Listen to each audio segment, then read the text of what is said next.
Hello and welcome to the special URA board meeting on Thursday, July 25th, 2024.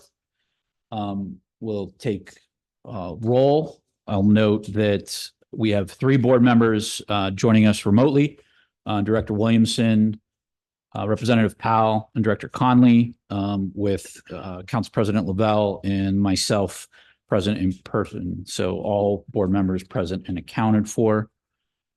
We are going to make a slight change to the agenda to move forward with announcements first, in order to allow folks who were at the Sports and Exhibition Authority board meeting ample time to make it over to our board meeting. So with that, our first announcement is related to the PHFA Low-Income Housing Tax Credit Awards, and I will turn it over to Chief Wassler.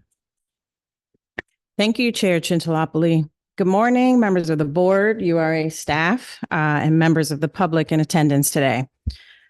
The Pennsylvania Housing Finance Agency announced the allocation of the 2024 federal tax credits through the Low-Income Housing Tax Credit Program.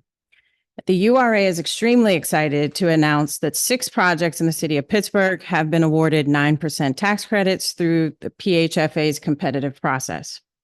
Winning these 6 awards in Pittsburgh is significant because it ties the record for the most awards won in the city during the competitive round.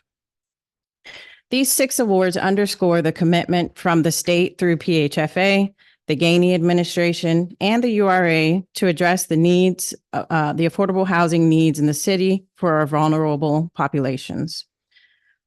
Through these 6 developments, there will be 345 residential units preserved or created, with 239 of them being affordable housing.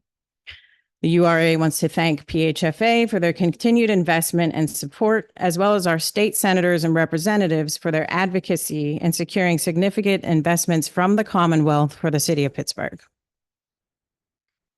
Thank you, Chief Wassler. Any questions or comments from board members on this? I want to thank you, Chief Wassler, the whole team in the housing department, our community partners, our development partners, as you said, the state delegation, our council members, Mayor Gainey, for advocacy on this. These are incredibly important awards, as we talk about every year. We thought during the last round that 6 awards for the city was unprecedented. So it's really great to see. So I certainly want to thank PHFA, not just, for their investment in Pittsburgh, but, their confidence in the partnership and the team at the URA to be able to advance these projects forward. It's really, important to see, not just in neighborhoods where we want to see investment happen in order to advance, the community's goals, but also in downtown and, the importance of converting buildings here for the vibrancy of downtown and the importance for the tax base of the city, the county, and the school. So with that, if there are no other questions or comments for Chief Wassler of this item, we can move on to the next announcement. And I believe this is you again. So, me again. Yeah. So for our next announcement, we want to inform the public that the 2023 Housing Opportunity Fund annual report was released on Monday, July 22nd. It is available for download on the URA's website at ura.org/pages/HOF-annual reports. The report covers the Housing Opportunities Fund's impact during the calendar year of 2023, and some highlights from 2023 include the URA's support with assisting 121 homeowners with repairs. And that should be 121 affordable homeowners with repairs, helping 126 affordable households buy their first home, preventing eviction and helping to stabilize 1,044 households across the city of Pittsburgh, and then developing 176 units of affordable housing through either our residential or for sale programs. So I want to we just want to highlight some of the activities that we were able to do through the Housing Opportunity Fund. thank the city of Pittsburgh, the Mayor Gainey administration, as well as city council for supporting the Housing Opportunity Fund and providing those dollars to the URA so that we can provide this very much so needed support throughout the city. And I also want to just take a moment to thank the URA's communications, data, and consumer lending staff for the preparation of the report. Okay. Any questions, comments from board members? Great work. Thank you. Yeah, agreed. It is great work. It's always wonderful to see it kind of in aggregate. And, you know, I think to folks that have questions about the impact of the Housing Opportunity Fund and what it's able to do, these numbers are, you know, hard to argue with. And, you know, when you think about them, those are impressive in aggregate, but on an individual basis, that is really changing people's lives, right, every day. And I want to thank, you know, the staff for everything you do on that, and the partnership with the city to bring those funds available on an annual basis. So thank you.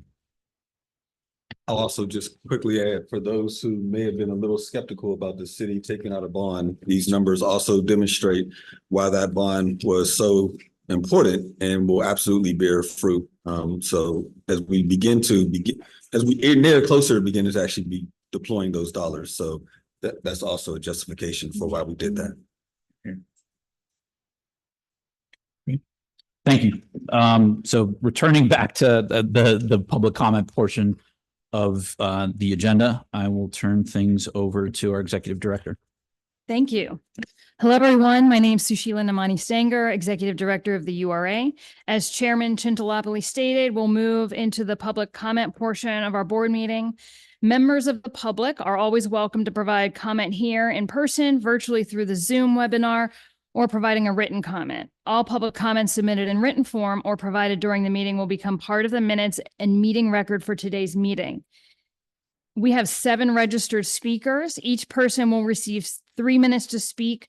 I'll facilitate with a timer and gently remind you when the 3 minutes is close to ending, and you'll also hear the beep. Again, you have 3 minutes to provide comment. Our first registered speaker is on Zoom, and their name is Emma Lucas Darby. Emma, you'll be unmuted. There may be a brief pause. Please remember to state your name, and staff are going to locate you on the Zoom in just a second.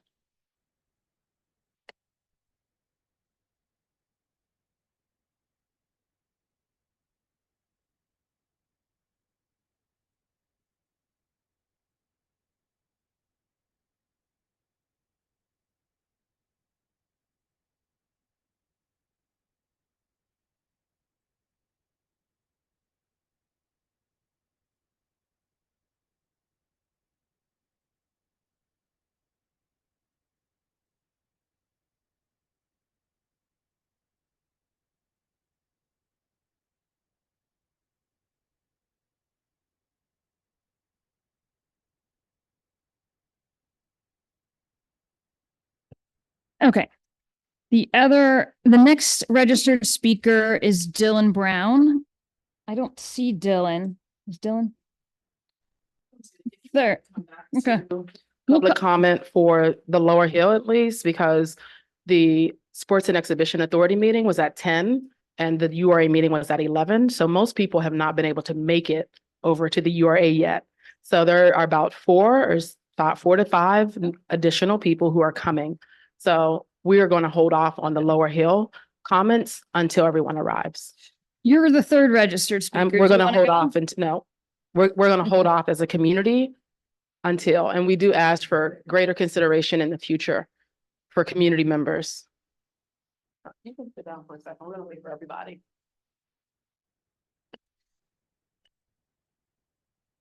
So we do have Kelly Henderson as a registered speaker who is here in person, who would like to speak about the URA for sale signs on vacant lots. Good morning. My name is Kelly Henderson, and I'm the Executive Director of Grounded Strategies, an organization committed to improving the social, economic, and environmental health of distressed and transitional communities in Pittsburgh by building community capacity to reclaim vacant and underutilized land. I stand before you today to express our concerns regarding the recent decision to place for sale signs on over 600 properties owned by the URA throughout our city without any community engagement. We believe that any process involving the sale of public land must prioritize community accountability and resident input. Our vision is clear. Publicly owned land should be leveraged to foster community-driven development and build assets for local residents.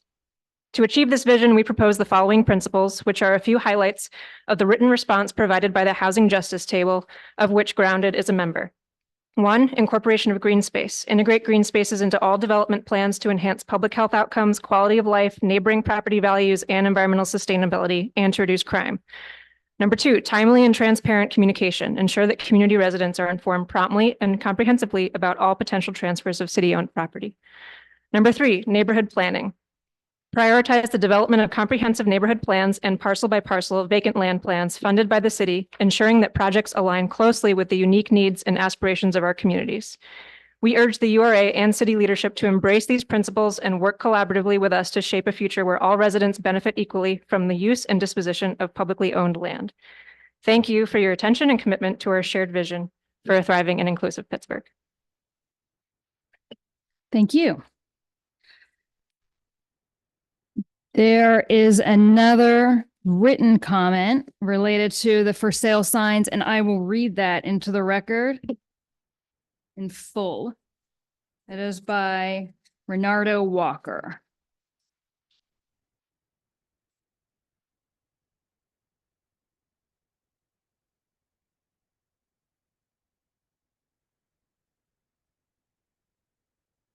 I'm going to time myself. Good morning. This past June, the URA inundated the Hill District, Homewood, Lincoln Larmer, and other Pittsburgh neighborhoods with for sale signs. These signs appeared on vacant lots that community members have been led to believe were not available for purchase. Additionally, community members had to request the URA to maintain these lots or were willing to take care of the lots themselves to prevent their properties from becoming blighted. When asked if community members had been properly notified about the lots coming up for sale, community organizations resoundingly replied no. It was only after community members voiced their concerns that the URA acknowledged their mistake and recognized the errors of their ways. Members of the Hill District Consensus Group and our coalition partners want to express our appreciation for the public officials and the URA for the commitment to improving and enhancing communication with community stakeholders. We believe this is a positive step forward in ensuring that everyone, especially the most vulnerable members of our community, is included in the development and economic opportunities advancement. Nevertheless, we commend our public leaders and the URA for agreeing to remove the signs. We need the URA to demonstrate strong and creative leadership by establishing effective processes for meaningful community participation and accountability. This includes policy changes, support for our ideas, and collaborative work with community members. Quote, after all, land and housing are the foundation of society and have historically been vital for creating wealth and stability for our people. However, African-American communities have historically encountered challenges in securing land ownership due to exclusion and discriminatory public policies, unquote. Furthermore, we are calling on political leaders and the URA to put an end to discriminatory public policy practices that perpetuate injustice in our community and exacerbate the racial wealth gap of African Americans.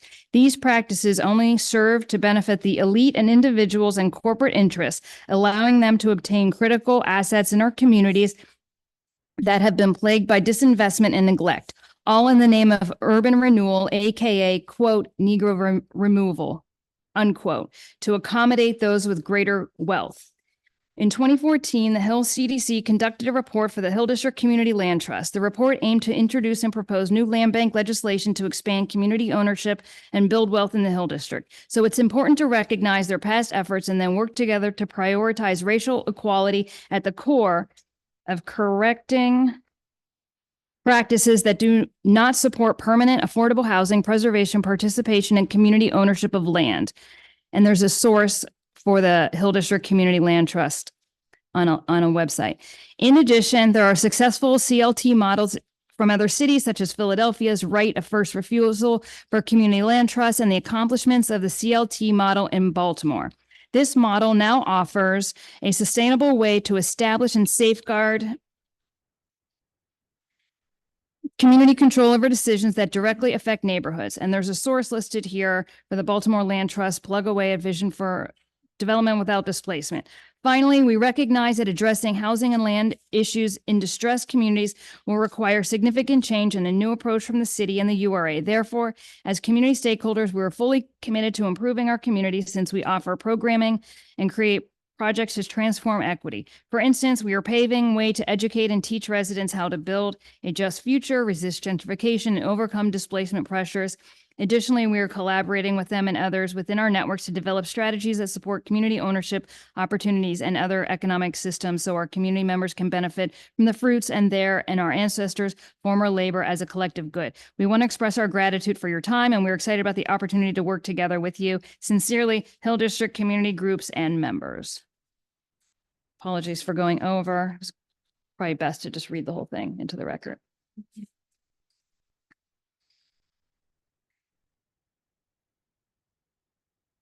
The next,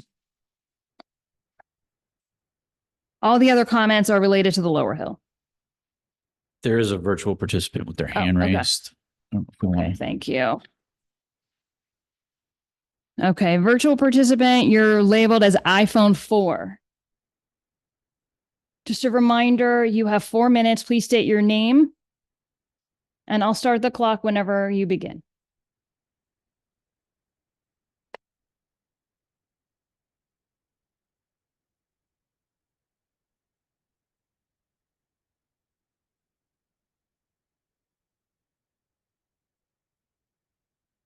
Mute.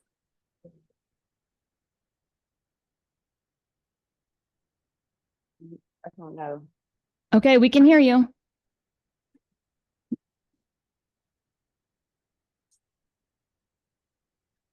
Are you, iPhone- are you There you speaking go. to me? Are you speaking to me or Renata Walker? Or Yep. someone else? Yes, please proceed. Yep, just please start with your name. My name is Renata Walker. I'm the founder of the I Am Heal So organization. First of all, I would like to thank you all and thank you as well for reading the letter that was submitted to you all. Is there anything else you would like for me to say or you have a question? No, thank you for joining. I read the letter in full. I really do appreciate you sending it. You're welcome. Thank you so much. I appreciate it and thank you all for allowing me to sit into you all's board meeting as well, along with others.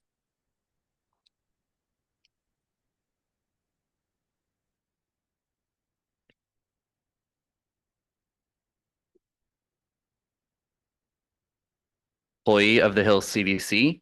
During my time at the CDC, one of my main focuses has been on the Lower Hills redevelopment. Today, I stand before you with a profound concern for the promises that were made to the community regarding this development project in front of you today. The decision to split Block E into separate parcels has raised several questions about the future of community benefits promised in previous years. Let's revisit some of these benefits. A state-of-the-art public safety facility, retail spaces for Black-owned businesses, funding for the Ammon Recreation Center, and the notable Curtain Call project designed by the world-renowned architect Walter Hood.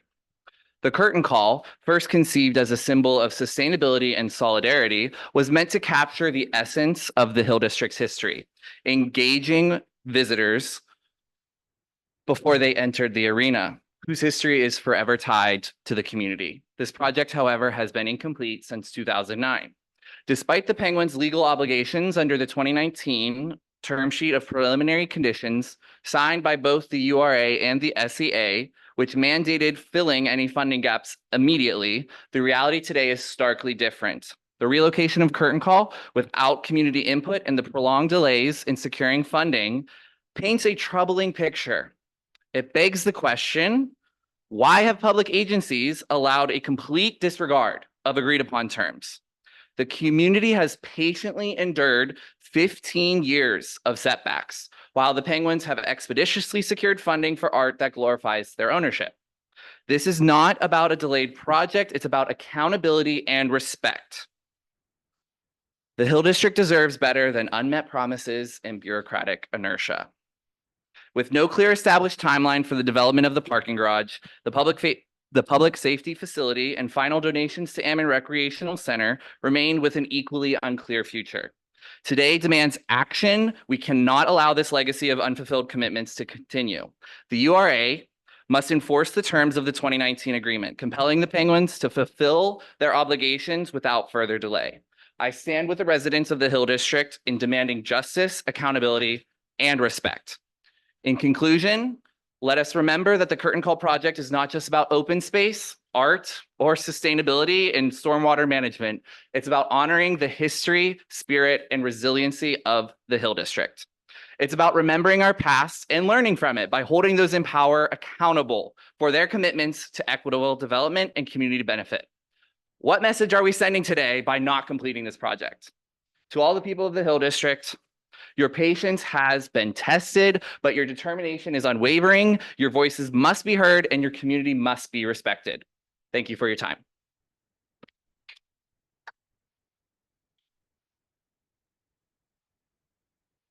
Good afternoon, board members. My name is Deborah Patrol Parker, and I'm a lifelong Hill District resident. I'm here to address the ongoing concerns regarding the Lower Hill Block E parcel and the commitments made by developers that remained unfulfilled despite repeated assurances. Developers were mandated to fulfill several community benefit commitments as part of previous board approvals dating back to 2019 and 2023. However, many of these commitments, crucial to the well-being of our neighborhood, are still outstanding. Funding promised for the Curtain Call project, which is vital for community engagement, has not been delivered despite obligations clearly being outlined in the October 2019 term sheet. Commitments to renovate the Ammons Recreation Center that includes facilities for celebrations and youth programming have not been fully honored, leaving our children without promised recreational amenities. Agreements for job opportunities through the First Source Center have not materialized, and the center's virtual operations contradict its intended physical presence as per the option agreement. While Live Nation has submitted its development plans to the Development Review Panel, financial closing must be contingent on the project's completion of the DRP process, ensuring community involvement and support. I urge the Urban Redevelopment Authority to communicate clearly to the developers that the complete fulfillment of their obligation under the board's conditions of approval and the October 2019 term sheet is non-negotiable before any land transfers or project advancements. Transparency and accountability are essential to uphold the trust of the Hill District residents who deserve to see tangible progress and fulfillment of promises made to our community. Thank you for your consideration of these crucial matters. Thank you, Ms. Parker. I understand that Emma Lucas Darby is on Zoom and available. We can unmute. Ms. Darby, you will have 3 minutes. Please state your name first.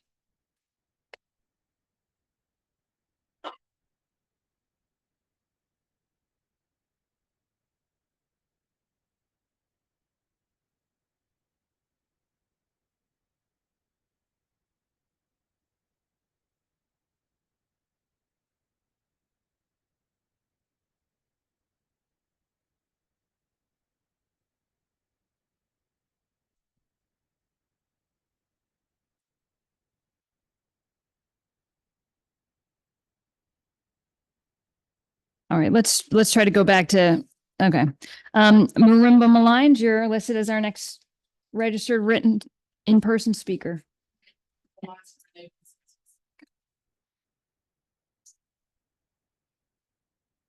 Hello, my name is Renee Wilson. I'm a Hill District resident. My family has been in the Hills since the URA took the land. My grandfather came from Alabama with money in his pocket, and he bought property on the Lower Hill. He lost it through urban renewal. He was 50 when he lost the house. So he never recovered from it. He was in public housing, working for the steel mills forever. That's my mother's father. My other family is August Wilson's family. My grandmother lived across the street from my Aunt Daisy, and she died in the bed because there was no hospital bed for her. So what happened in the Hill means a lot to me because I'm 64 now. And I've know this history very well because we lived it. It's very painful to see what is going on with the Hill, and that it's people who sit in board meetings instead of actually really, really truthfully engaging the community in how we fix the Hill. Simple things like admins, recreation center. We're not asking for a lot. We lost a lot. We're not asking for a lot. Very simple things, something like the curtain call.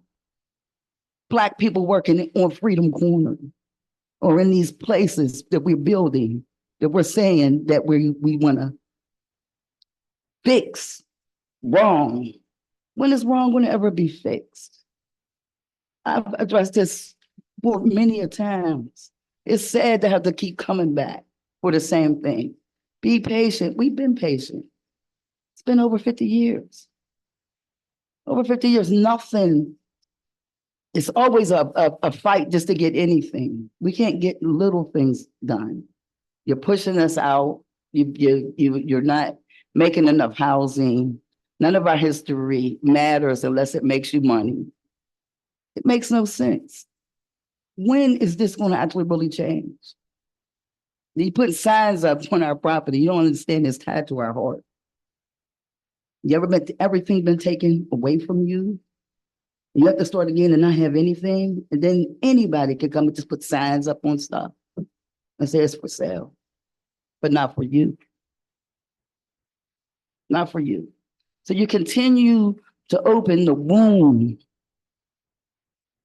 that you have put on us 50 years ago. You continue to do it. And as you do it, it's crazy because you erase our history. Only keep the parts that you know, not the people. If you ever want crime to go down, you want to fix this community, include everybody. That is what the mayor said when he ran for office, a city for all of us. When are we going to really do that? It's possible. All we got to do is do it. I don't understand, why do we have to be the one to break the hurt all the time? Why do we got to bear it? Why can't something be simple like admin community center? Why can't that be simple? Oh, that's money. We pay money. We're taxpayers. We work. We have always worked. Our family has a history of working here in this city. When will we be able to get some of these things done that is so simple to do? We welcome Live Nation. We welcome them. But we want the Granada done too. We want these things up. They're supposed to work hand in hand. We don't want the empty promises that we've gotten forever from the URA. We really want to work together, not just by sound bites, but literally really do it. It's simple. It's not hard. We're not going anywhere. We deserve to be able to live in our community. We deserve to protect our history. We deserve that. I apologize, but I do want to move on to some of the other speakers. Thank you.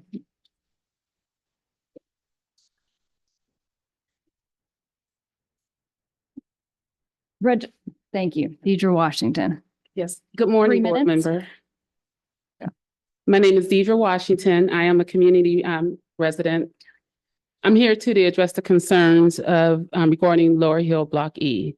As my fellow community members also address the items concerning Lower Block E. It's not just the material things that we are here to express or the cost of them. As you can see, it's not about the cost or the physical aspect, but the curtain call project that represents the history and the legacy of the Hill. That's why I'm here to fight that, because the generations of our community, they don't even know the history. And that is what that represents to us. That's why that is so important to me. Ammon Recreation Center. I'll be 54 years old next month. I played my whole life in that, swimming in that pool. And what that center represents to me is more than just the building.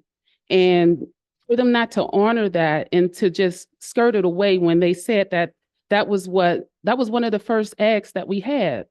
And for them to act like that means nothing to them is like, we don't mean anything to them. And that learned hopelessness that we keep passing down generation to generation, like, what's the use of fighting? No one cares. So we're passing that hopelessness down to, or helplessness down to each generation. And then the agreement for the job opportunities at the First Source Center. I'm a small business owner, and one of the main parts of my business is workforce development. And I tried to use the Workforce Development Center several times. I referred plenty of my participants to call to go to the, on a virtual site. We never gotten a response. And we know the unemployment rate in the Hill District. And we see, and not only do we know the unemployment rate, but we see all the construction work happening right under our nose. And I work right near the site. I go past it every day, and I don't see hardly anyone who looks like me or the people in my community. There's billions of dollars being spent and made right there under their face, and they're not a part of that. And we don't even know how to, there's always job fairs, but when people go out to find how to actually become employed there, there's training programs, but actual employment never ever materialize. So I'm here to hold them responsible for the commitments and the promises that they made to us. And I hope that you all will help us do that. Thank you.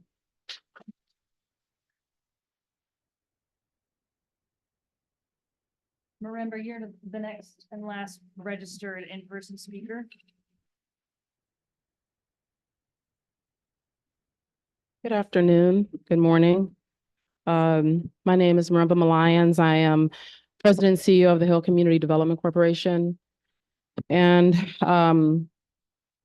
one, I know I'm using my time and I have lots to say, but I want to ask the public agencies to consider residents as they book meetings. We had to be at the Sports and Exhibition Authority at the David L. Lawrence Convention Center at 10 o'clock.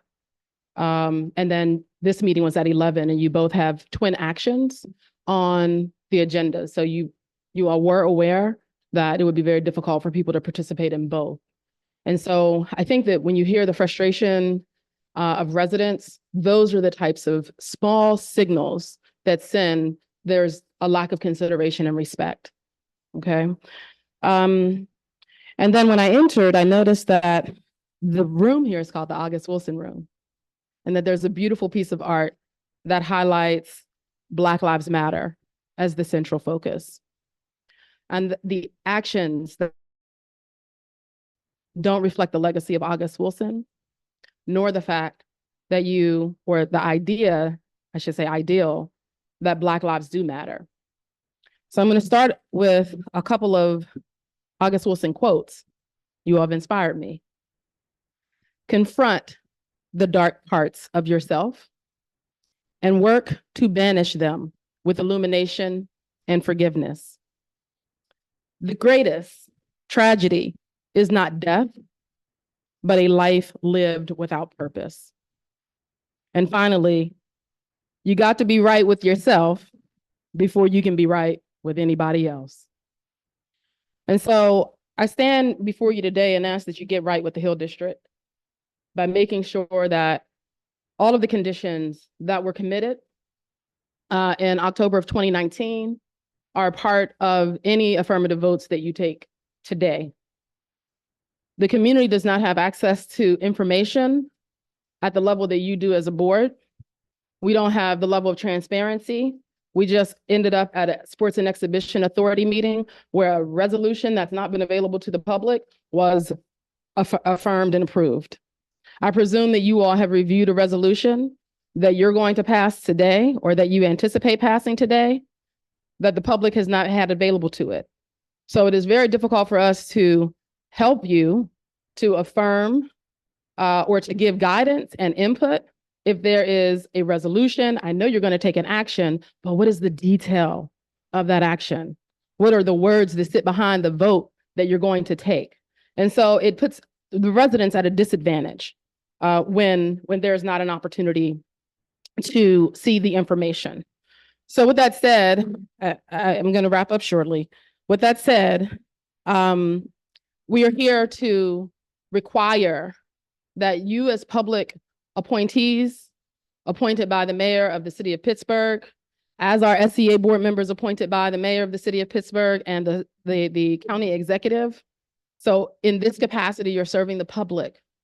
And you have taxpayers and residents here who are pleading with you over and over and over, taking off work, pleading for representation, to say, please do not continue to do what you did in 1958 and afterwards by displacing 8,000 residents, by destroying 400 businesses, by demolishing 1,100 buildings. Please make that right. But we can't make it right if you guys are not ensuring that legal commitments are upheld. And so the language that we've been seeing, and Craig Dunham from the Pittsburgh Penguins was just at the Sports and Exhibition Authority earlier and said that now they're going to move the curtain call again to in front of the arena. And so I'm here to say, here is what the community has to deal with. Are we going to hold them accountable to the first location, the second location? It doesn't really matter where it is at this stage. The reality is they've not fulfilled their financial commitment to delivering the curtain call. So we can move it, we can delay it for another development, but don't do that to the community. Don't require residents to do the job that public officials are supposed to do. Please.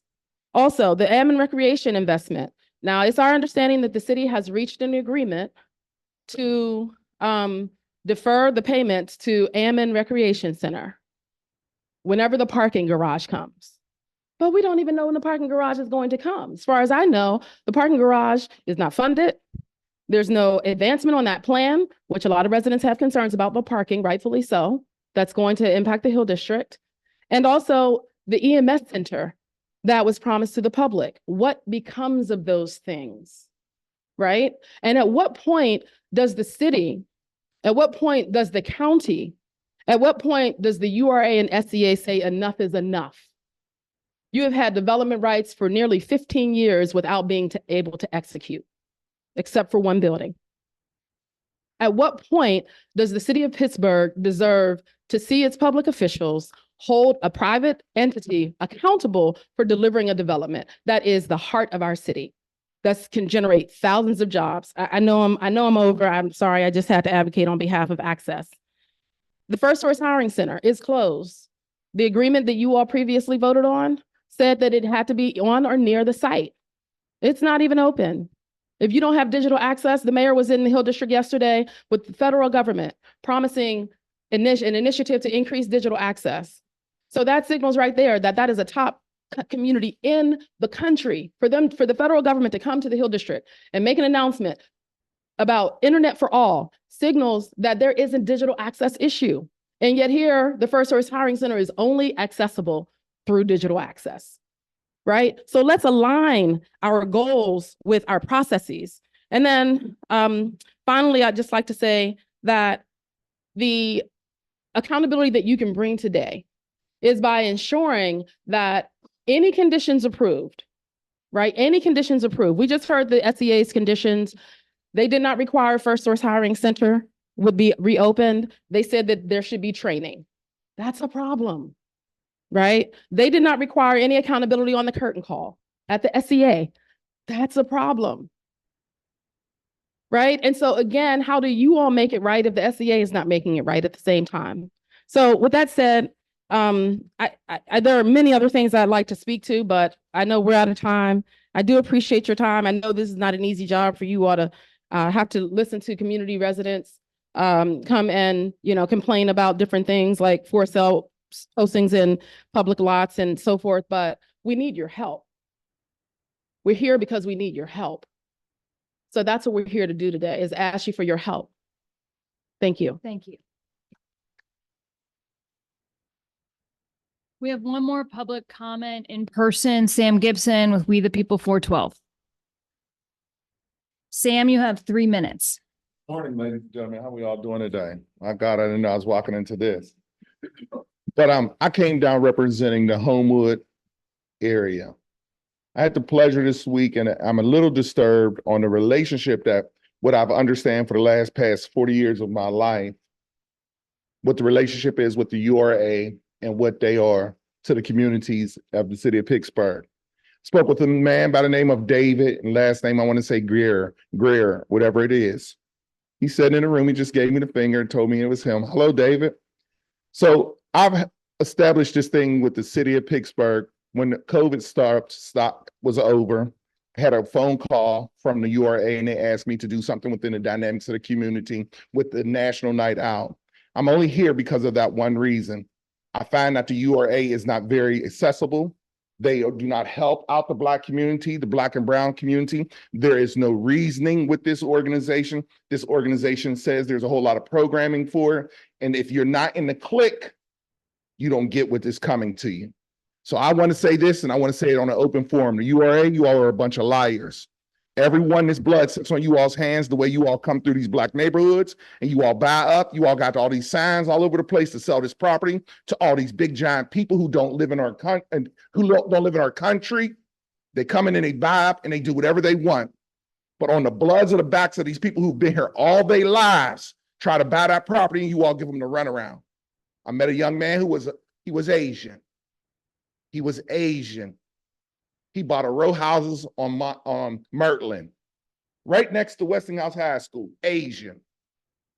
All I'm saying, the URA, David told me he wasn't going to help us out at all. Now, the relationship at the beginning said the URA came to me to do National Night Out. That was something that the URA and I established. Because there's some new understanding that you all got new hires, new people, new different people working here, that relationship needs to be severed because of, for whatever apparent reason, we're just not getting through. So I asked you all and I beg you guys, if we want to keep this lie up between us, and I'm 51 years old, if this lie that the URA is supporting the Black and brown community, let's just stop it now, because I'm tired of coming to these meetings and I'm tired of not getting anything done for our community. And let us just rest on it and sell us the stuff that you all are selling to these big corporations and these people who don't live in our country, who's coming making $1 million on us and we can't even get a piece of the pie. You all don't want us at the table, but you'll say to us while we're here, please, well, you're welcome. Get something to drink. Have a bag of pretzels. But when you come to our neighborhood, you won't bring the same program that you offer to everyone else. You all be good now.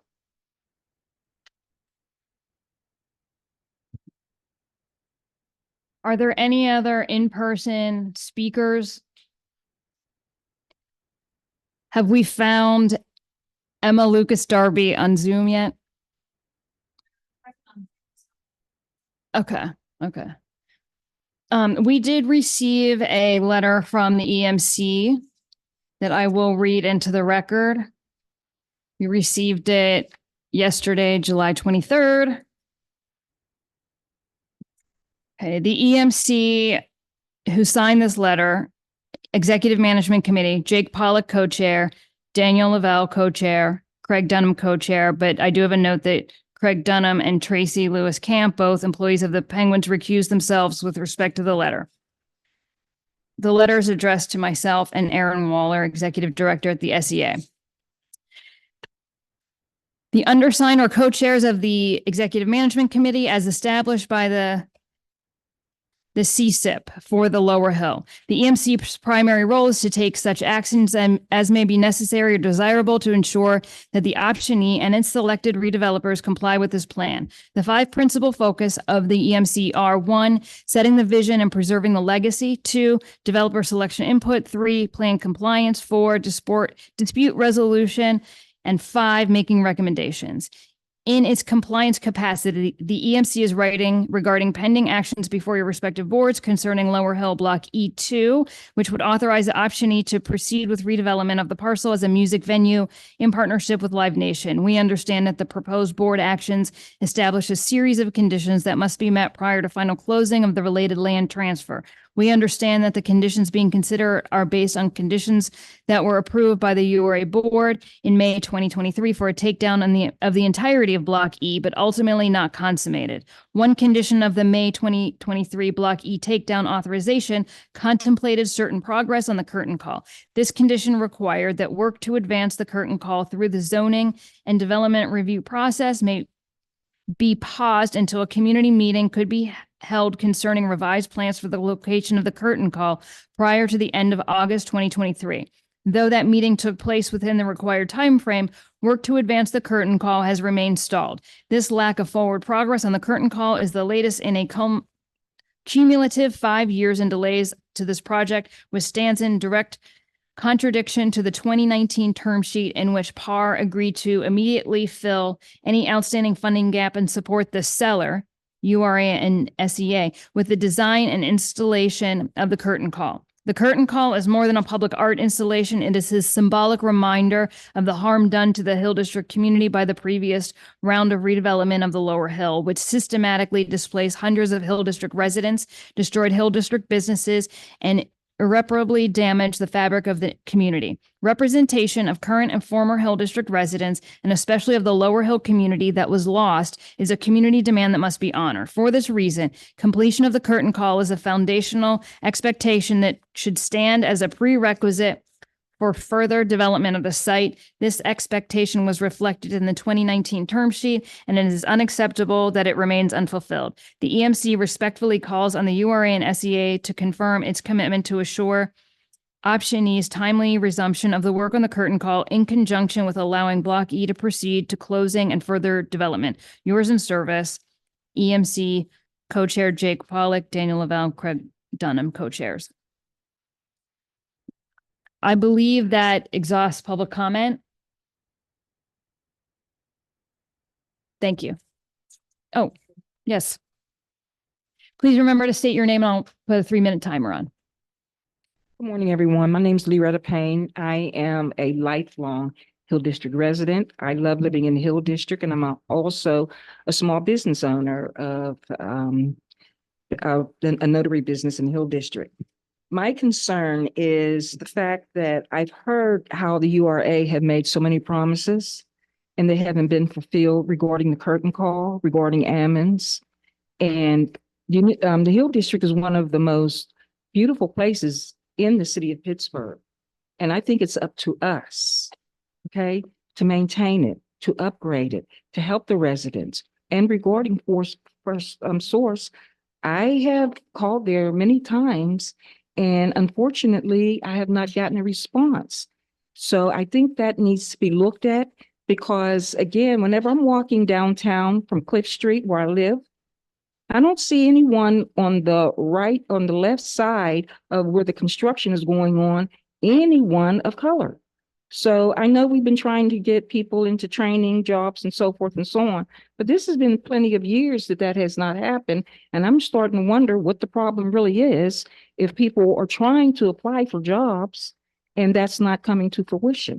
So that's something that needs to be looked at. I really thank Marima Lyons for bringing this to you all and allowing us to come here and do this. I thank you all very much. Thank you. Yep. Very briefly, I want to thank everyone who came down and provided public comment. I'm assuming they will, but I certainly encourage them to stay because I believe the presentation will actually speak to the concerns that they brought forward, as well as the promises which are actually tied to us taking action on actual development.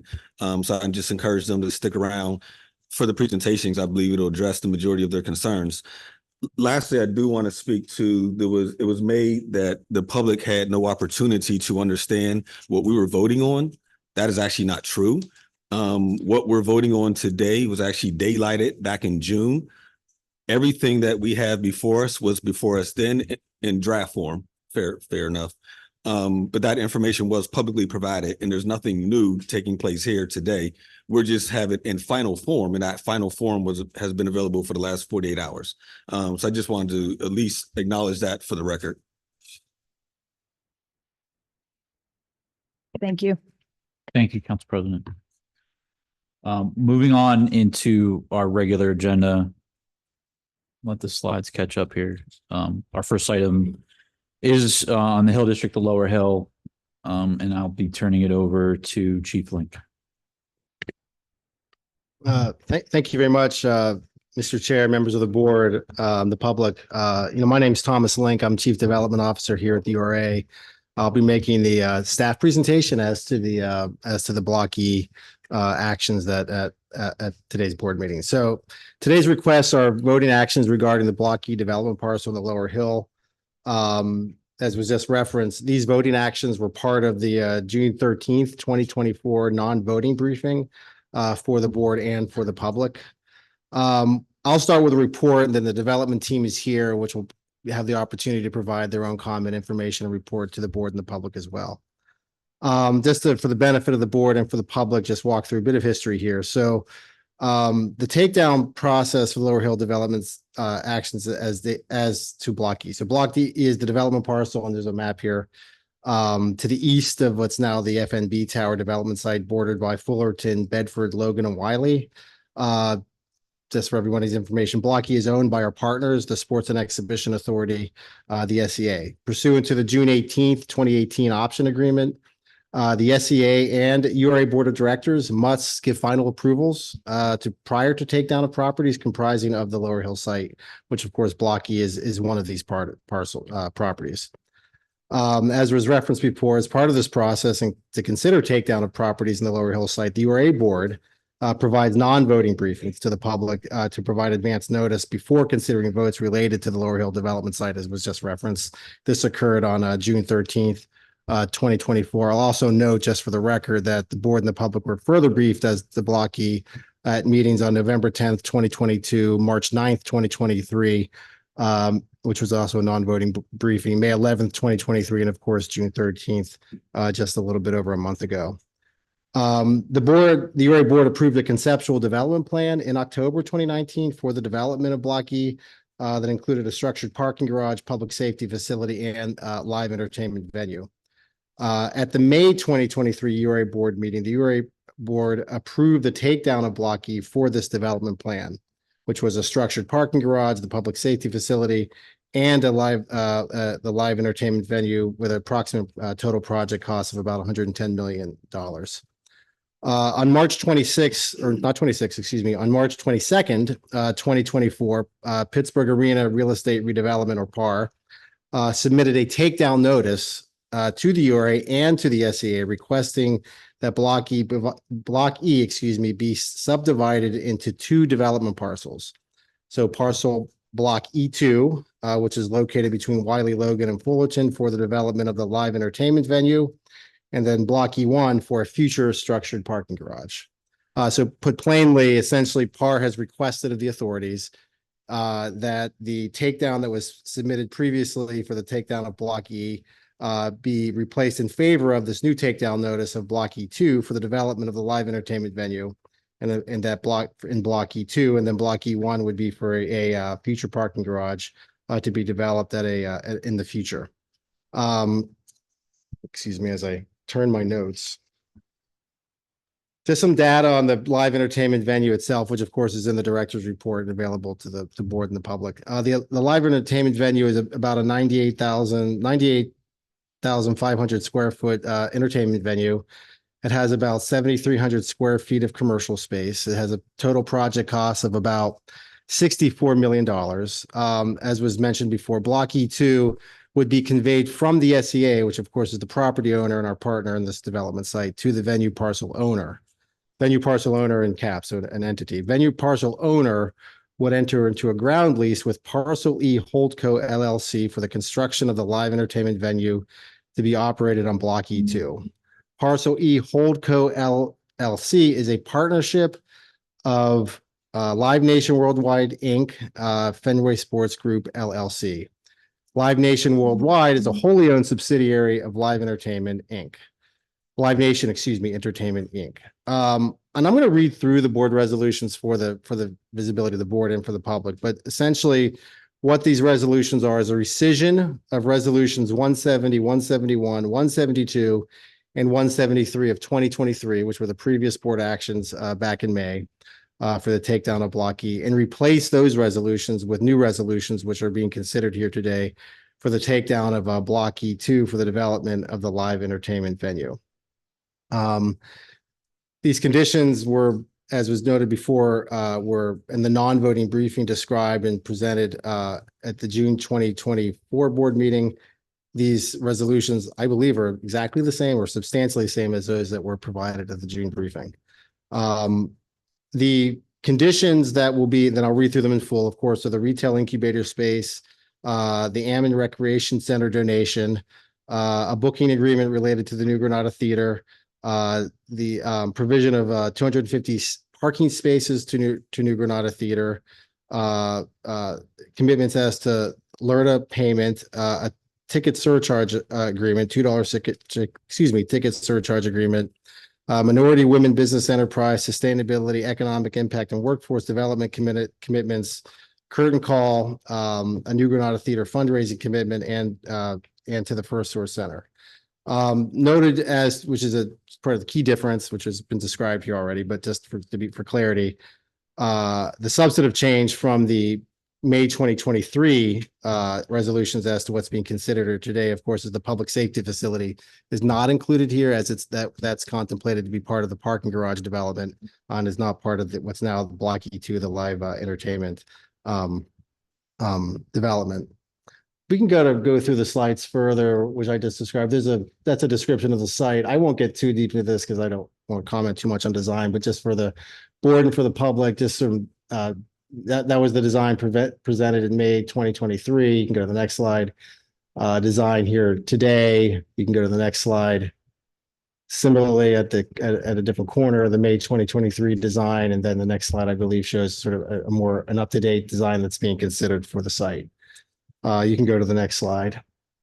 So there are a variety of takedown items that both the URA and the SCA require as part of the takedown process. We've received a variety of community input, read into the record, as well as letters for the letter from EMC, as well as input from the Hill District Consensus Group, as well as from the Hill Community Development Corporation. Financing plan, sustainability plan, and an economic impact report. We've received a variety of items as to minority women business enterprise and workforce plans that we in the SCA are continue to codify as to be recorded in the disposition process, as well as a planning review process. You can go to the next slide. I just said these things with dates. And then just to kind of reinforce here, that's fine. If you go back to that slide, it speaks to the MWB and workforce plans, the workforce goals, just to be clear here. The option agreement requires that the development team work towards these specific workforce goals as per the city. The commitment we have from Live Nation is to achieve these at 30% MBE, minority business enterprise, 15% women business enterprise, and then 20% towards workforce development. This was also presented to the EORC on May 13th, 2024. So what I'd like to do is, I think for the record here, I'm going to read into the record the resolutions that are being described here today. And I ask for your grace as I read through these because they are long, and I want to make sure I get these on the record for the board and for the public. So as I mentioned before, the resolutions here resolve that 2023 resolutions numbers 170, 171, 172, and 173 are hereby rescinded. That's the May 2023 resolutions that were previously authorized in favor of resolution to resolve that Parcel E Holdco LLC is approved as redeveloper for the takedown of Block E2, a subdivision of Block 2-C Lot 406 in the 3rd Ward. And then this resolution is further conditioned upon the requirements set forth in the following resolution. So I'm going to read through these for the purpose of the record here. I will skip the first paragraph because that certainly essentially speaks to what I just described. But to get to the conditions. So condition A, PAR shall cause Live Nation Worldwide Inc., Fenway Sports Group, Parcel E Holdco LLC, or a related entity acting as a developer of the Block E2 venue developer to fully comply with the minority and women-owned business enterprise, MWBE, sustainability, economic impact, and workforce development reporting and compliance measures as described in the option agreement for the Block E2 venue.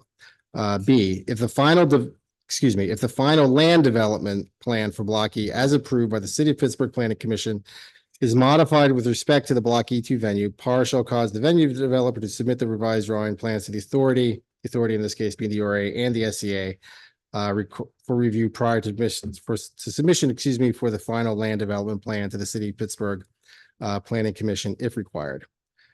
PAR shall use or cause the venue developer or the entity leasing and operating the Block E2 venue to use commercially reasonable efforts to re-engage with financial institutions to monetize 50% of the Block E2 Lower Hill Local Economic Revitalization Tax Assistance or LRTA owner payment for the benefit of the Greater Hill District Neighborhood Reinvestment Fund at the earlier of 36 months from the financial closing of Block E2, or B, when commercial lender interest rates fall below 5%, with an interest rate and assessment methodology acceptable to the URA and the SCA staff.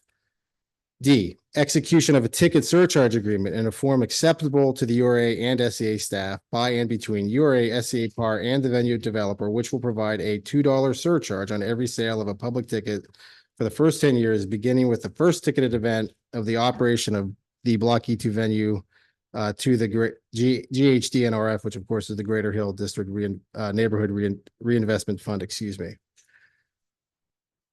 E, PAR shall submit or shall cause its developer to submit to the URA and SCA proof of financing of the curtain call project at the time the curtain call takedown notice is submitted. F, PAR shall cause the venue developer, to enter into a booking agreement requiring the venue developer to book and promote at least 25 events per year at the New Granada Theater during the New Granada Theater's first 5 years of operation. G, PAR or the venue developer shall make up to 250 parking spaces available for New Granada Theater events occurring on days where there are no events at the PPG Paints Arena during the New Granada Theater's first 5 years of operation at no cost to New Granada Theater. H, PAR shall cause the Pittsburgh Penguins Foundation or a related entity to serve as a member of the New Granada Theater Fundraising Committee. I, PAR or a related entity shall make a $900,000 donation to the City of Pittsburgh for the rehabilitation of the Ammon Recreation Center, which shall be payable as follows. $250,000 shall be paid at the financial closing of the Block E2 venue, and the remaining $250,000 shall be paid 12 months after the financial closing of the Block E2 venue. $400,000 shall be paid at the financial closing of the takedown in connection with the E1 subdivision as otherwise required by by the URA or the City of Pittsburgh. And then finally, PAR and the venue developer shall pursue or continue to pursue Hill District, oriented training program through the First Source Center and Partner for Work, focusing on training and hired employees consistent with the Community Collaboration and Implementation Plan, CSIP, for the service, hospitality, and technical trade jobs at the Block E2 venue. And then the final resolution is authorization to execute documents by the URA. I'm finished with my report. Thank you. The Block E2 development team is here, and I would invite them to provide any additional comment or any presentation you like. So thank you very much. Thank you, Tom. I'll turn it over to the team from PAR or Live Nation. I'm not sure who's planning to speak. Good afternoon, URA board members, staff, and attendees. We thank you always for your attention, your support, your partnership. My name is Craig Dunham. I represent Pittsburgh Arena Real Estate Redevelopment LP, the optionee. And we, again, are excited today to advance an important project for the Lower Hill. It is a music venue, which will be a regional attraction, creates jobs, taxes, and the benefits that have been outlined and are part of the resolution and conditions today. I wanted to spend a minute talking about curtain call. And I'll share with you what we conveyed at the SEA meeting about an hour ago. We understand the history as a project that begins in 2019, initiated by a public art campaign and RFP led by the SCA. and supported by the Penguins, concurrent with the new arena construction, now PPG Paints Arena. The team of Walter Hood, California-based artist, landscape architect, was picked, and the vision for the project was identified as curtain call. Construction documents were advanced, supported by the URA, the Penguins, the SEA, and some public partners, and they were completed in 2010. Collective work till 2019 indicated a funding secured of about $1 million from a variety of sources, and a total project cost of about $2.4 million. In 2019, PAR makes a statement, it was repeated today, it's in the term sheet, that we would fill the funding gap and support the SEA to the extent that they were leading the project on SEA property in the design and construction. We began to work with Walter Hood, and envisioning a project as part of what we were advancing in the open spaces of the Lower Hill, a system of open spaces that begins at Frankie Pace Park and ends at Crawford, and is intended to create a pathway and a narrative along Wiley Avenue. In 2023, we submitted a letter of intent to the SEA and URA describing the project. We filed the final land development plan with city planning in early 2023.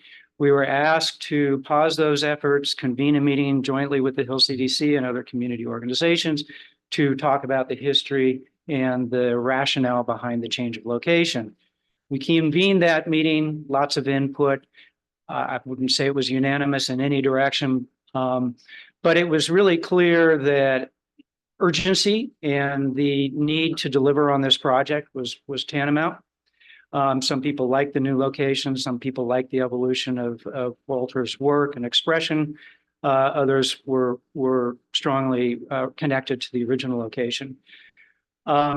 We have, during this course of period of time, secured about $2.7 million in funding from philanthropic partners, county region redevelopment assistant, RAD funds, and state programs. The total project cost is currently in excess of $8 million. A lot of that was intended to be part of the way we are delivering open space in parallel with the development.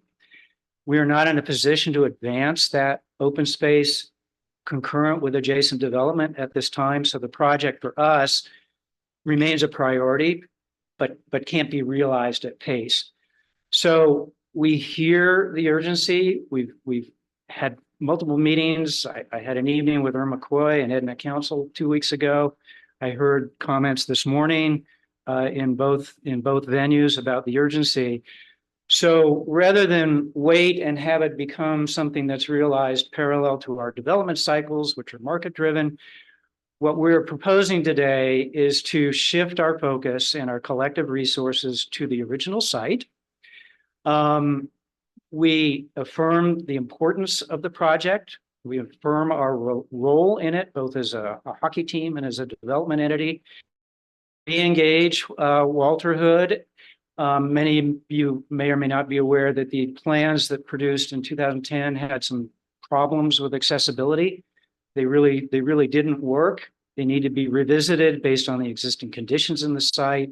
We need to make sure that we're in compliance with current stormwater regulations. So it really needs a fresh look, as well as Walter's practice as an artist has advanced. So he has some ideas about expression. We'll do that. We'll bring that work product to the community, to the two boards, share that, see if we're on the right track, get updated estimates. We'll reach out to our funders and seek their support in shifting the monies available to this new location. And then we stand behind our commitment to fill that funding gap and move forward with the project. So it would be very different relative to the option agreement. We wouldn't be taking land down. It's an improvement on the arena site. It's much more in the realm of the arena lease, but we understand that there's an interface between both boards, the commitments we've made under the framework of the option agreement. So I really kind of wanted to address that immediately. And then now we shift to a discussion about the E2 takedown, any questions that you may have. Again, we're excited to see this advance. We have with us today Tom Loudermilk and Sarah Silvestri, who you met at the briefing last month from Live Nation, as well as Andrea Garrity, who's counsel for Live Nation, to address any questions. Thank you. Thank you, Craig.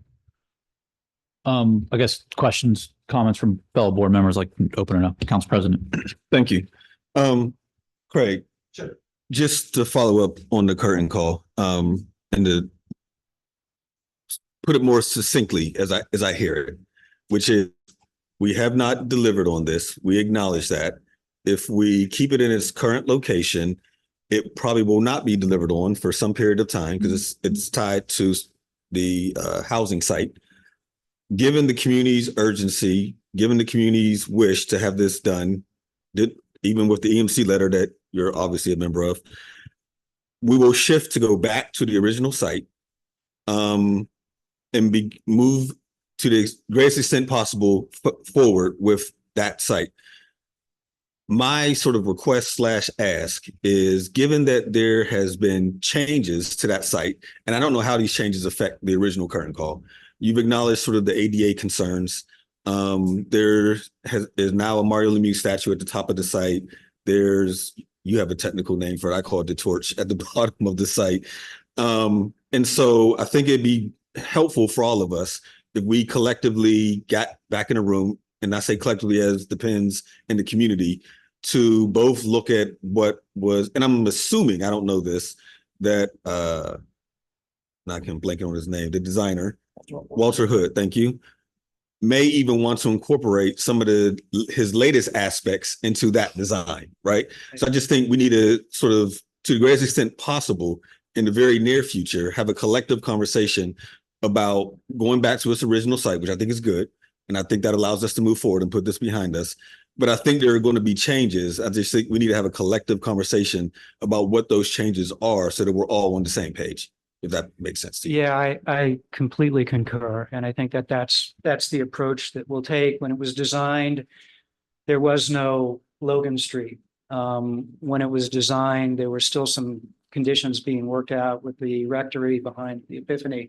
So we'll do a survey of the existing conditions, obviously acknowledge the torch. And the other thing that's happened since all of this is the bus rapid transit line is real. Yeah. And so we have a stop at that corner, and the old idea of creating a diagonal connection up to Center Avenue from that plaza now makes even more sense. We've got Logan Avenue as a destination, office buildings, music venues, and future development connecting to a piece of public transportation. So that helps support the function of this space. You're absolutely right. We want to bring Walter and the team back, have a look at the existing conditions, and share the work that responds to that publicly. Okay, thank you. Secondly, you can sit down, sorry. I want to sort of take a step back to sort of address some of the community concerns about sort of promises that have been out there for a while and why things haven't been delivered. One, there was one comment made that it's simple to do these things. Unfortunately, in government, it's actually not simple. If you take the city's budget, once I pay for my personnel, pension, public safety, and the basic operating expenses of maintaining a city, there's actually very little dollars left to really invest in capital projects, which is why if and when, so using Ammon as an example, it has been, excuse me? Say when, not. Oh, sorry. In the Upper Hill, we have the Shinley Heights, it's now called the Shinley Heights Pavilion Rec Center, that we've been working on for 4 to 5 years now and promising the community that we would get done. We finally had the development activities meeting 2 weeks ago, I believe, and that project is going to move forward. Demolition will begin to occur in September, I believe, and we'll begin working on the redevelopment of that project. Part of the reason it's taken so long is we've had to string together dollars as well as getting some state resources, some other federal grants in, and there's just been a lot to make that happen. When you look at projects like that across the city, unfortunately, I don't readily have at my disposal the ability to just go find $1.2 million in the city budget to redo Ammons. That's just not a reality that I have. I wish I had that reality. I don't. Therefore, when some private developers come along, when some private development comes along that is also looking for some level of public subsidy, I try to take that opportunity to extract to the greatest extent possible from them and get private dollars to do what public dollars can't do. And that's the case here for this development, which is why they then committed to, well, we will help redo Ammons for you. They've already committed the funding where we redid the rec-to-tech space. As Tom read in the resolution, I believe it's 250, then 400. Thank you. That they will have to pay into it. And the reason that's acceptable to the city is because it falls in line with our sort of development schedule of when we could actually deliver that project in its totality. We've already had 1 or 2 community meetings around what the design would look like, what the design would be. We had it at Macedonia Baptist Church. So these things take time. To Ms. Payne, Ms. Washington spoke about being small business owners. One of the commitments is a retail incubator space as part of this development, so that there would be space for local minority business owners to have free space to them inside of a venue. And Live Nation can speak to this better than I can. That's going to be active the vast majority of the year, right? And so they'll be able to capture that revenue and bring it back to the community. And there are a number of other things here. There's the $2 surcharge that they've agreed to that is going to be put into a special fund to support the Hill District. But all these things were agreed to many, many years ago, but none of them can come to fruition until we actually have a development. And so that's part of why we hear the conversation of, well, you said you were going to do this. Yes, but doing that is contingent upon this development moving forward, which is why we are now able to, in my opinion, Ms. Malayan said, do right by the Hill District. We are now able to do right by the Hill District and deliver on what we talked about. I think that's all for now. Thank you, Council President. Director Williamson, you have your hand raised. Yeah, I thank you. I just wanted to pick up actually from where Councilman Lavelle left off a little bit, if that's all right. Recognizing that everything that the councilman just said about development being difficult and these deals being difficult and all of this being a lot of hard work is obviously true. We heard an enormous amount of frustration and impatience during the public comment.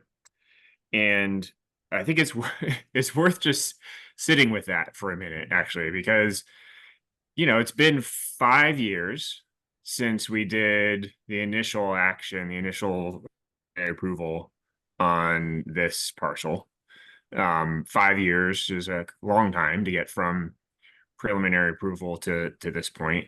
It's been 6 years since the option agreement was renewed for the Lower Hill. It's been something like 16 years since the original option agreement was negotiated with the Penguins. I fully believe that that the community benefit commitments that have been made for this parcel and for the rest of the development are significant, are real, robust, important, and need to be delivered and will be delivered. But to say that this, like, all these series of delays from the beginning of this long process with the Penguins on the Lower Hill to this day, try the patience of the public, of board members, of, I'm sure, staff members, of elected officials, is an understatement, to say the least. The existence of this option agreement in the first place is a huge gift to the Penguins, was an enormous gift to the Penguins from the people of Pittsburgh. But it's also a promise to the people of Pittsburgh that the developments are actually going to happen and therefore the benefits that have been promised will actually be delivered. And so every single time there's a set of commitments made, and then 5 years go between making those initial commitments and then finally getting to the point where we can now begin to actually think about delivering those commitments. It adds, understandable and justifiable fuel to the sort of, fires of resentment and frustration. And I think it's, it is worth our continuing to like put that out there and recognize that that is justifiable and real, and to not be satisfied, frankly, with the pace that this team, I mean that in the term, as a development team, really, but I guess it's literally the team in this context, has been able and to move for, going on the better part of 2 decades now. So let me just, I did say somewhere in the middle there, I was say second thing, I was like a little bit more positive than that. I did say somewhere in that statement that the community benefits that have been committed to are real and are significant and need to be delivered. And so they should be. And in order for them to be delivered, this needs to move forward. There's one particular commitment that was made that I actually want to kind of lift up because it hasn't actually been touched upon yet. And it actually goes back even further in time to the One Hill Community Benefits Agreement negotiated in 2007, I think. And when that CBA was originally negotiated, part of the commitments the Penguins made is around job quality for the permanent jobs throughout the entire development. We talked a little bit about the first source commitments, and first source hiring is critical and is, central, really important component to, to the commitments that have been made to the Hill District for the entire Lower Hill development. But frankly, first source hiring without job quality commitments isn't all that meaningful, because if we're putting people into poverty jobs, it doesn't really help anybody. And in this case, the Penguins originally committed to paying every single worker, including every single service worker in particular, no less than area labor standards, which is living wages with benefits for every single job. That commitment was renewed by PAR when we started the process for this particular parcel back in 2019 or 2020.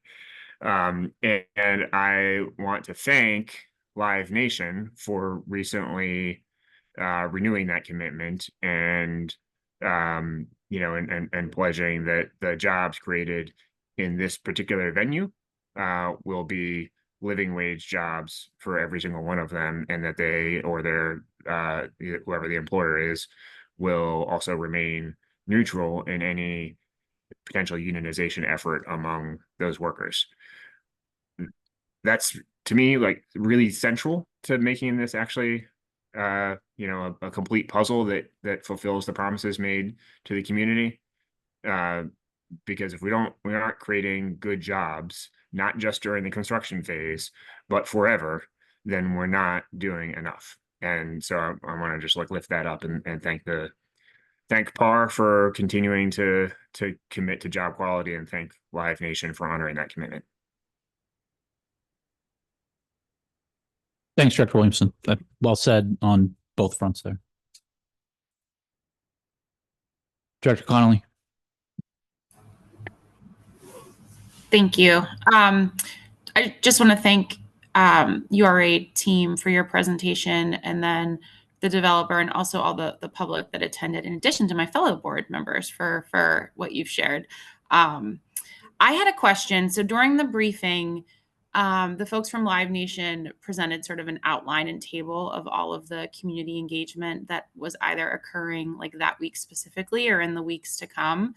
And I know that Craig touched on this a bit, but just, if you could spend a little bit more time describing like who you've met with, who you're still meeting with, where you are in that process around community engagement, just given some of the questions that were brought by the community today, and they're, a lot of that's being clarified right now, but where are you in the process of clarifying some of these things with with various members of the community, workforce development partners, and those that were listed on that sheet that was presented in a previous briefing.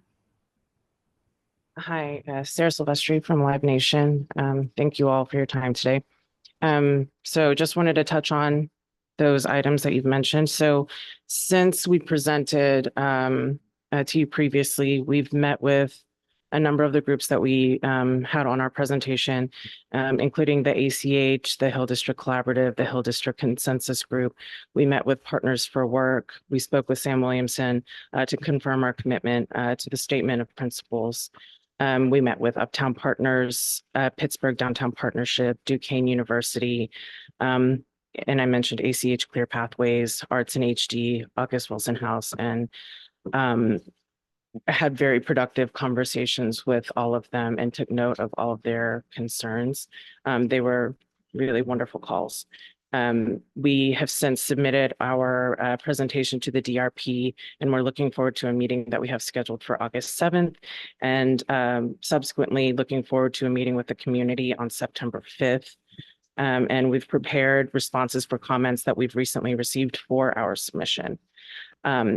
In addition to that, more specifically focused on the jobs, the contracting jobs of the subcontractors.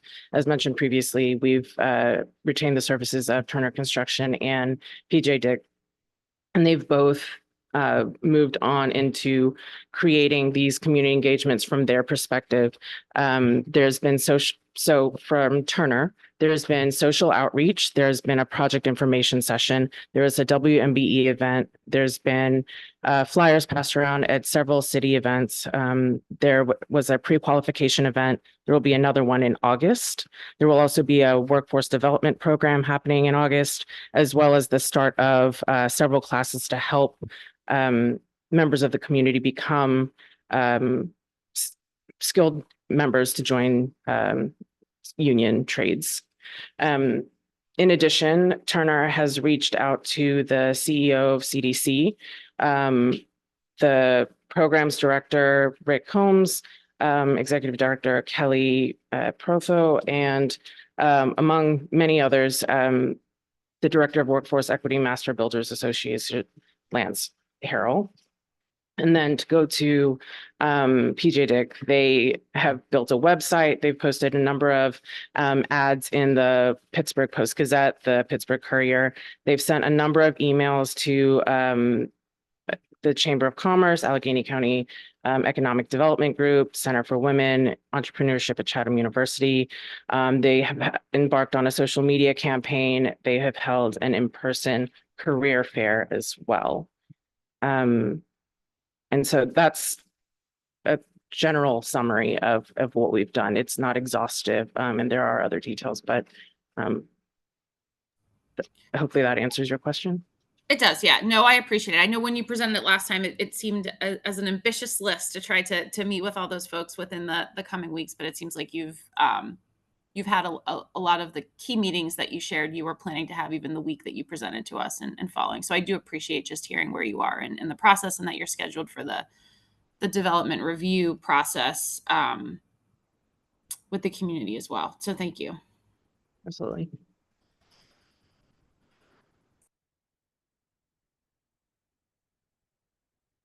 Representative Powell, I saw you come on camera. I didn't know if that was you signaling or if you were going to raise your hand politely like you did last month.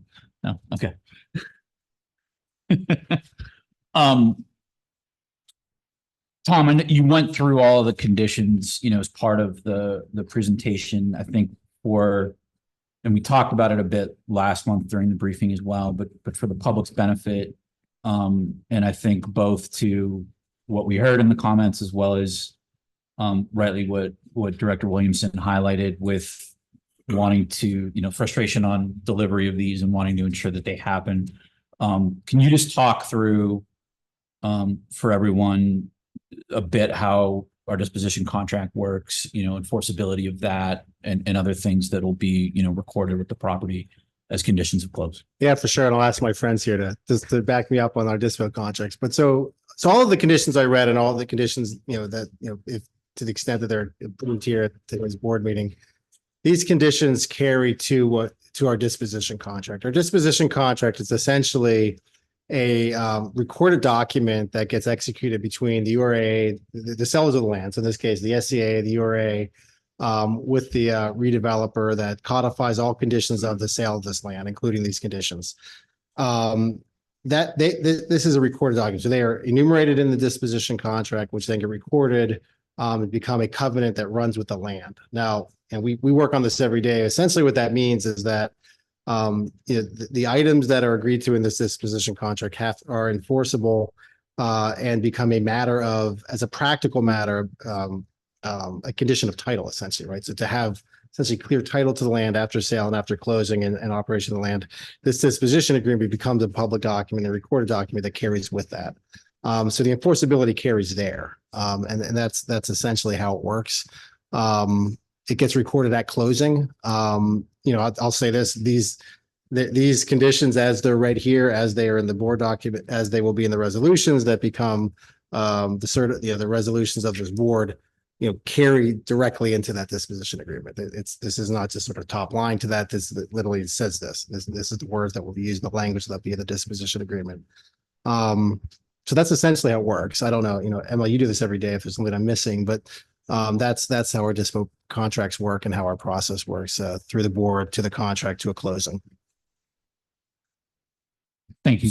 Go ahead. So just to reiterate, if the various community benefits, retail incubator space, Ammon Recreation, New Granada booking agreement, the LERTA, the ticket surcharge, et cetera, if those are not memorialized, they cannot go to closing.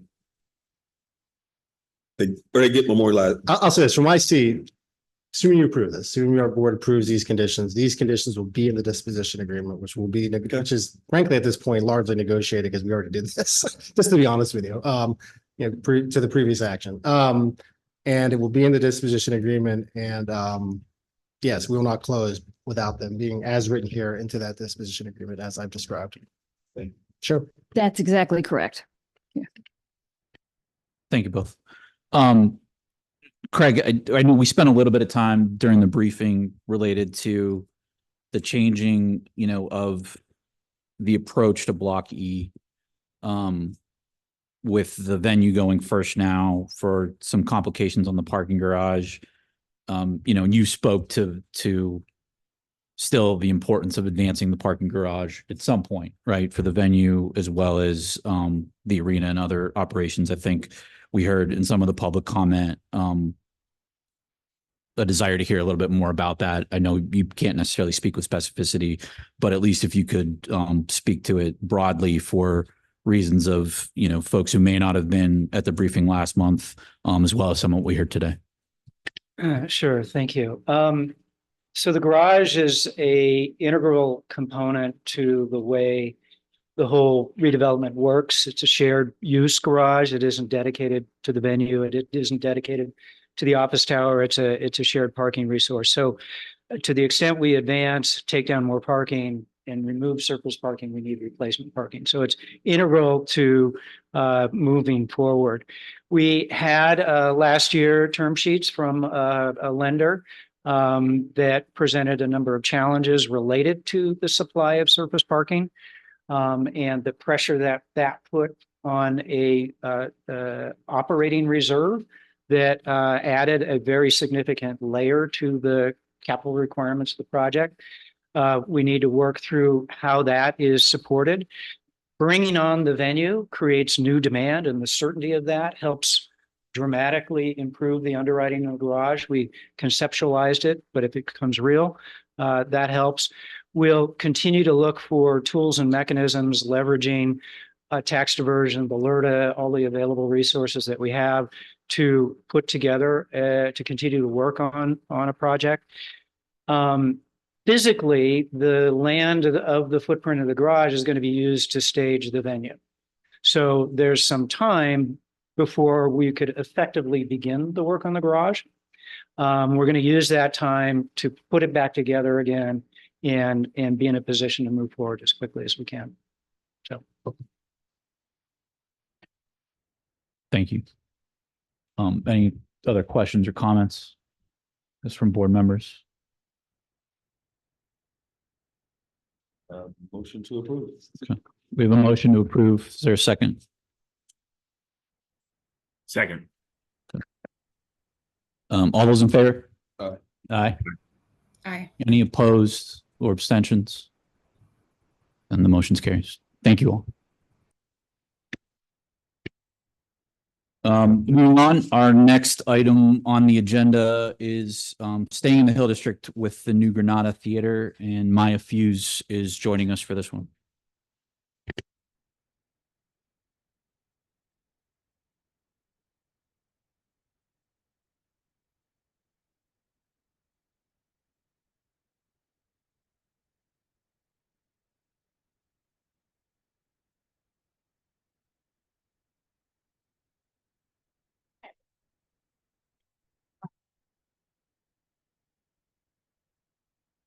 Okay, perfect.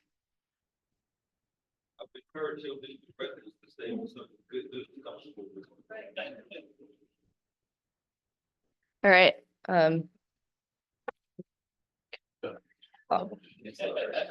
Hi, everyone. My name is Maya Fuse. I am a project manager here at the URA. And today we are asking for authorization to enter into a subrecipient agreement with the Hill CDC or related entity for the disbursement of ARPA funds in the amount not to exceed $2 million. This will be used for the reimbursement of costs incurred so far for the New Granada Theater.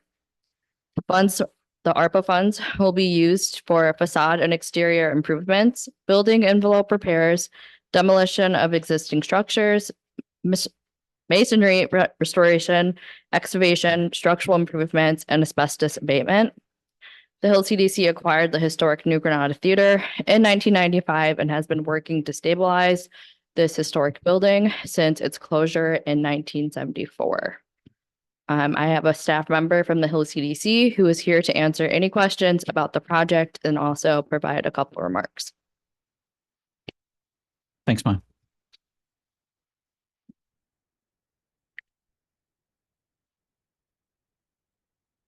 Hi, I'm staff. I'm joined here by my board chair, Roderick Craighead. Hello. So I'm here to answer any technical questions. No technical questions, just to the Hill District residents. Again, government does unfortunately move slow. So it has taken us a while to work through the various agreements necessary and changes in sort of federal guidelines of how we could use this money.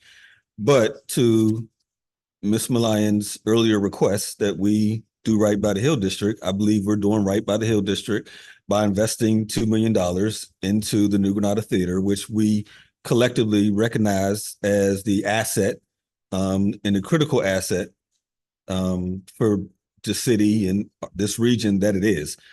So we stand here very proud to make this investment. I know there will be additional requests for us to do a little more. And to the extent that we can, we will absolutely try to do a little more, and it'll probably take a lot of time. So bear with us. We don't move fast, but we do move with intent. I can speak to just a little bit of the project so that the public is aware. So as you all know, the Hill CDC acquired the New Granada project in the 90s. And it has been this current group of board leadership and staff that has been able to deliver a comprehensive vision. You all at the URA supported the apartment project that happened within the block, which is 40 units of affordable apartments, as well as the retail that we plan to be under construction on in short order. And then, of course, the historic building, which is the topic of today. The first phase, which we are currently engaged in, is a $26 million phase of construction. There's a second phase and possibly a third that will likely match that.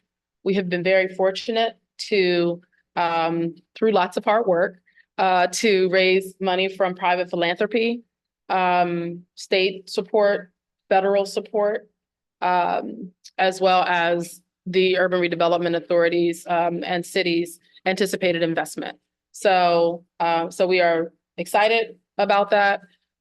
We will be back, as Councilman Lavelle said, because we believe that this is the economic anchor for the revitalization of the Middle Hill District. And we also believe that it is the right thing to do, particularly given the multipurpose event space that is going to open, likely open based on your vote today on the Lower Hill. So we thank you. I also want to throw this in. We also thank you for the removal of the for sale signs. I didn't get a chance to say that earlier. We appreciate that responsiveness.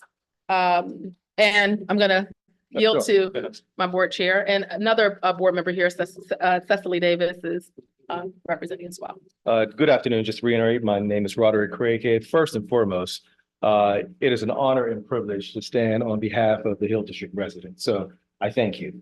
And I know the work can be thankless and challenging. So on behalf of my board, I want to say thank you as well too.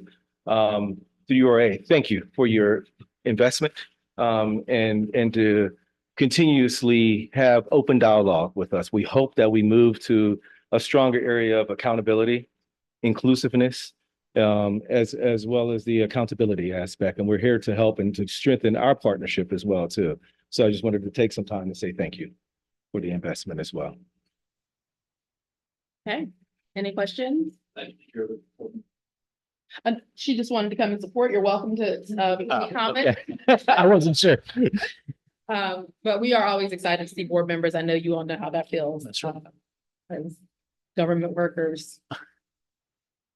Any questions or comments from other board members?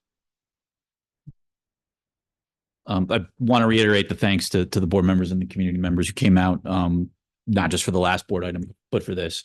I know, Marimba, how long you and your team have been at this, and it is a labor of love, aside from the importance that you noted and the council president noted. So thank you for the diligence on bringing this forward, because it is an incredibly important investment and, you know, marker for the Hill culturally and economically, as you said. So I'm excited we're at this point. I do want to disclose that I'm on the board for Pittsburgh Urban Initiatives, which is a new markets tax credit investor in the project. I don't stand to receive any financial benefit through that. So it's just a disclosure and no need for recusal. But if there are no other questions or comments from board members, I'll entertain a motion to approve. One comment?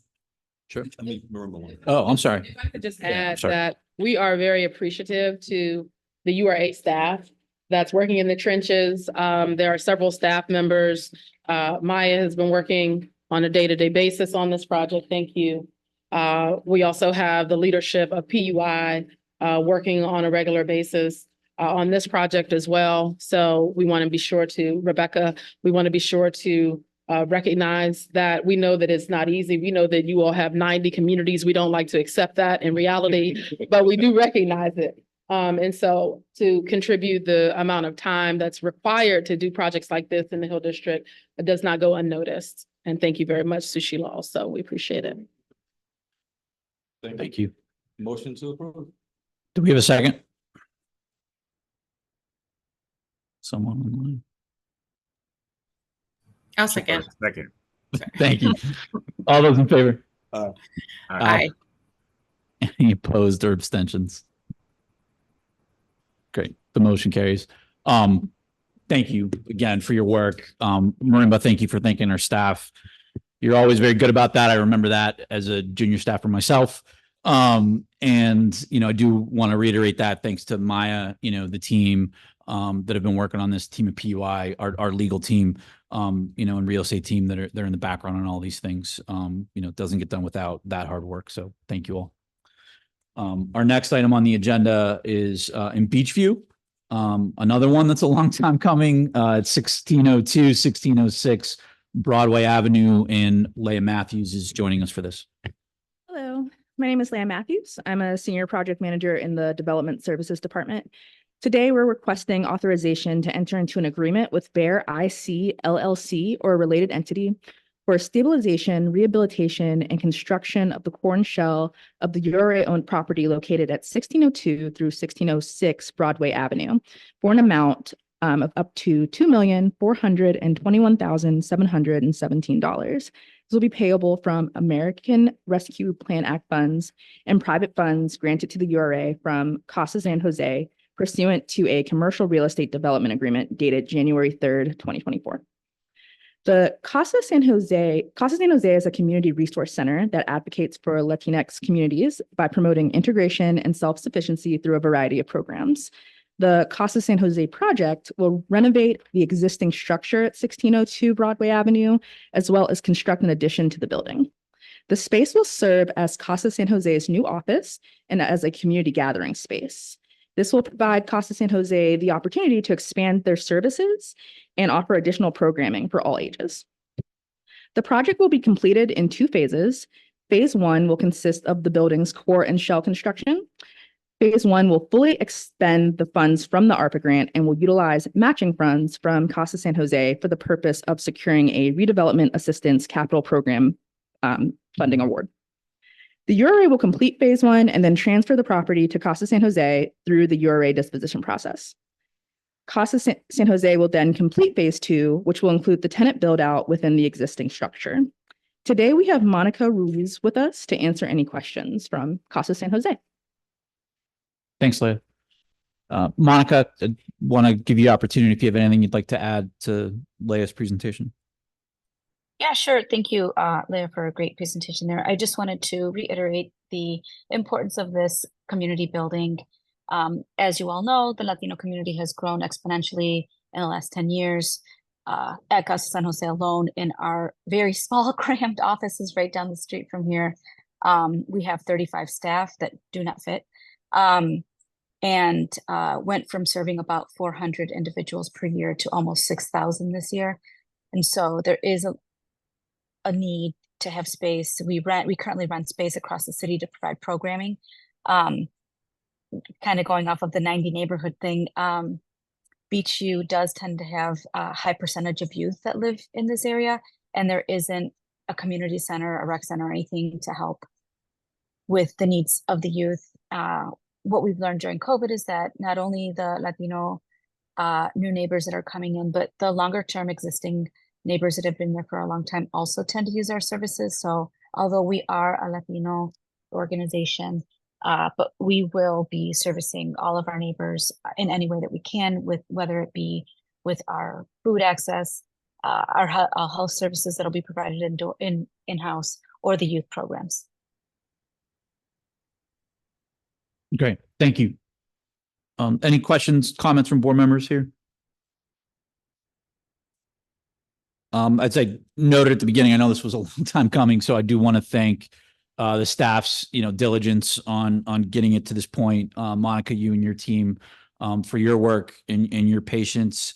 I'm thinking back to the first time we met, which was in the basement of a church. So this is an exciting milestone for Casa San Jose to be here at this day and move forward with this facility that's so important for all the reasons that you both noted.